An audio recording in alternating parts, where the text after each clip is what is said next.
All right, let's be honest. December can get away from us so fast. One minute it's December 1st, the next minute it is January 1st. And oftentimes we walk into this month with really good intentions. We have good business intentions, good family intentions, and we know we're going to get these things done, but also relax. And suddenly our time, our energy, and our emotions, they are just pulled directly from underneath us into every which direction. And if you're already feeling a little scattered, if you're already feeling behind or overwhelmed at the beginning of December, I just want you to know that there is nothing wrong with you because December and even November, it's simply loud. There is so much going on, and our brain, it just doesn't have a chance all the time to catch up. So, I'm Rachel Britton. I am a clinical psychologist. I'm a clarity and strategy coach. And what I do is I help entrepreneurs, therapists, and coaches uncover what's holding them back and finally create the structure, the mindset, and the strategy that leads to true time and financial freedom. Because truly success, it doesn't come from forcing more into your day. It actually comes from aligning your decisions, your offers, and your boundaries with who you are and who you are becoming. And that's exactly what this series is that we are going to be focused on today and for the next 4 days. So, today we are going to slow things down because, like I said, we are in the hustle bustle of the holiday season. And we are going to lift that mental fog so that you actually get to enjoy December. And by the end of this video, you'll have a simple 10-minute ritual that you can use every single day this month to really help you stay focused, to help you get into that calm zone, and to actually feel in control. And this is the first step in my 5-week series designed to help you finish the year strong and start the next one even stronger. Because who doesn't want to do that in their own personal and business life? So let's begin with a moment that taught me how it is so easy to lose December and how powerful it feels when you get to take it back and actually enjoy the holiday season. So a few holidays ago, my kids were really young. I had, I think, one was 3 and the other was a newborn. And I was growing 2 businesses. I had some other things going on. I had family dynamics, the holidays, all of these different areas I was being pulled or wanted to help with, just all these different obligations. And I remember by mid-December, I was checked out.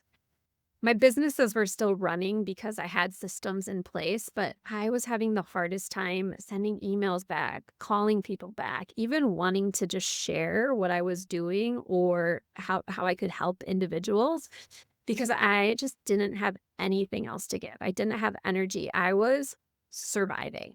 I was just getting through day by day, and I felt so burnt out.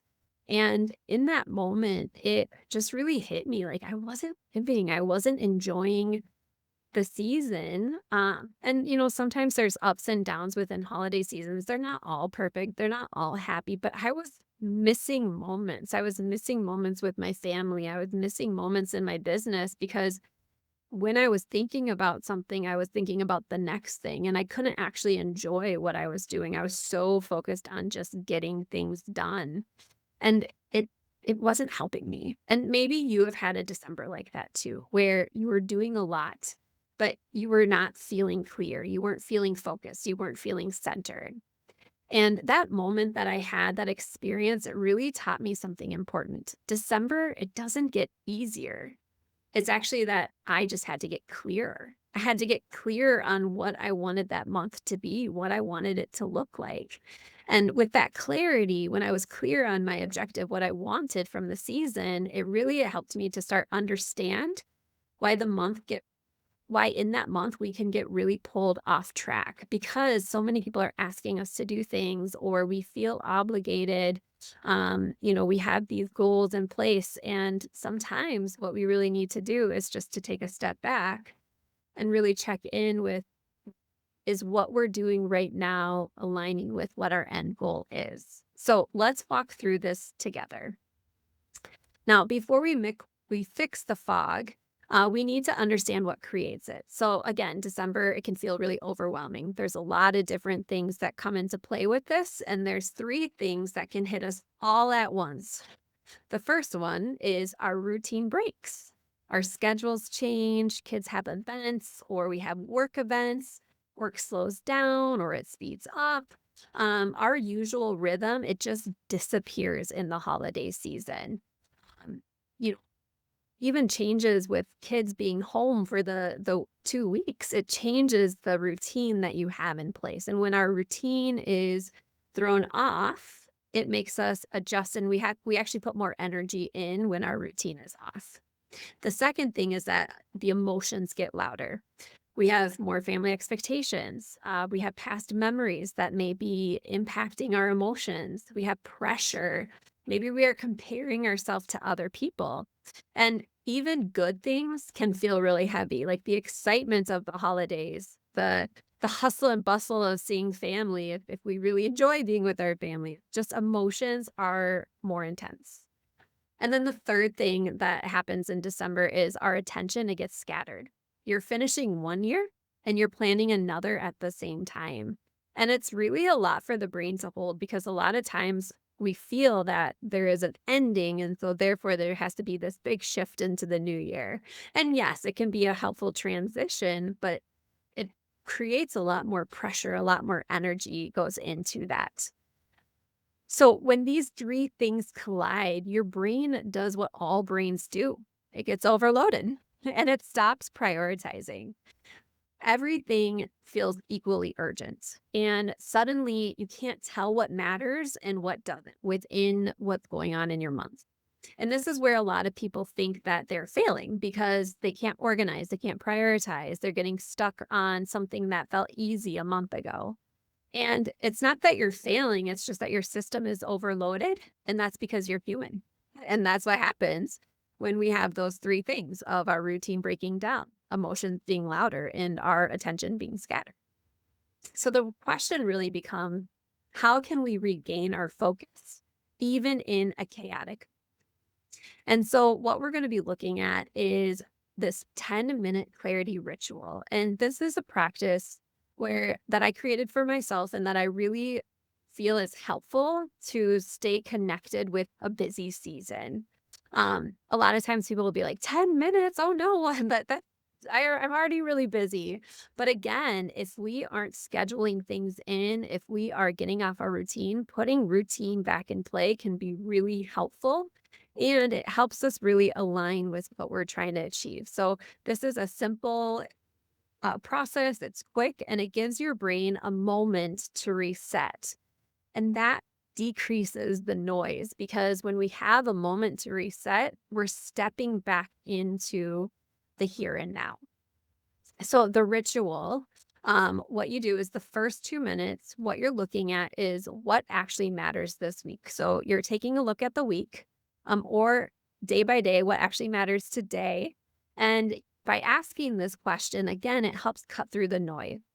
And when you do this, you are just going to write down whatever comes up first, like what actually matters this week. You're not planning your whole life. You're not planning the next year. You're just choosing what deserves your attention right now. And then after you do that, the next 3 minutes, you are just choosing three micro priorities. So these micro priorities, they're small, they're realistic actions, and they are focused on helping you move forward. So this is not a full project. This is not a giant task list. This is just three tiny steps that keep the momentum alive. So an example of this might be maybe you write one email to your audience. Maybe you reach out with one warm lead. Maybe you spend 10 minutes organizing your ideas for January, but it's just 10 minutes. You're setting a time limit to it. By doing these micro priorities, it allows us to feel less overwhelmed because we're taking smaller steps. And what that does is the smaller steps actually brings back our confidence because instead of feeling stuck, we just achieved three small things. And then the next 3 minutes is just an energy check. And you want to just ask yourself two questions. What's draining me right now? and what's giving me energy. And this really helps you notice your emotional and your physical leaks before they take over your day. So, most of the time, people skip this step. They just kind of jump into the day and they're not really aware of what is burning them out, what's draining them, and they're not aware of what's giving them energy. And so, by bringing that into play, you can reduce some of the things that are draining you and you can increase some of the things that are giving you energy to help decrease burnout. And then the fourth thing is, for 2 minutes, just set one non-negotiable boundary. With this boundary, this is your protector, this is your anchor. And an example of this would be like maybe I don't work after 4 o'clock. Um, During meals, the phone goes away, I turn it off.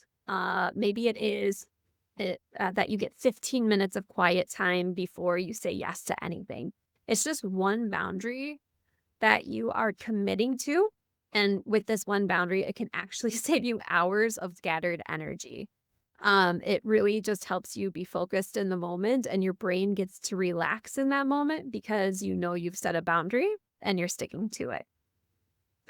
Now, when you combine these 4 steps, these 4 different areas, you really give yourself something December rarely offers, and that is space to think. It's space to choose and it's space to breathe. Because again, in the hustle bustle of the season, if we don't provide ourselves space, we just get burnt out. So now that you know how to reclaim that clarity, how to be more clear on how to take a step back, the next step is protecting it, especially from people, task, expectations that come at you fast during the holiday season. So next week we are going to dive deeper into boundaries. And we are going to really find boundaries that feel honest, that feel respectful, and feel actually doable. And I'm going to teach you the exact boundary formula that I use so that you can protect your time, your energy, and your business without feeling guilty. So, your challenge this week is to go through that 10-minute clarity ritual once again, and I will write what that is down below. And just notice the shift that comes from it. And if this video resonated with you today, I'd love to hear from you. I would love to hear any comments, or if you want to share one thing that you want to focus on this week. I would love to just connect with you. And if you found this helpful, please just go ahead and hit that like on the video, subscribe for the rest of the series that's coming out here, and please share it with anyone that you feel like might need some clarity this December as well. So I will see you next week. And just remember, December is a busy season, but we have the opportunity to put moments of space and clarity within it. I'll see you next week.